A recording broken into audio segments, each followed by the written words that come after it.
आजचा दिवस खूपच धावपळीत गेला.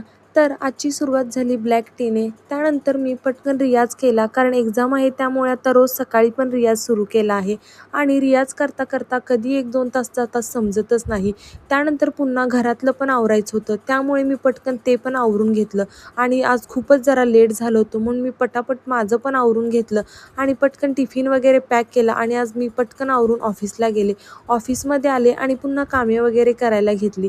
त्यानंतर कामे वगैरे केली आणि पुन्हा संध्याकाळी आम्ही जरा कॉफी नाही तर मठ्ठा प्यायला गेलो होतो. त्यानंतर मठ्ठा वगैरे पिला आणि जाताना पुन्हा ज्यूस पिला आणि मी घरी आले. आणि आता उद्या माझी एक्झाम आहे. मला तर काहीसुद्धा समजेना काही करायचं, कसं करायचं.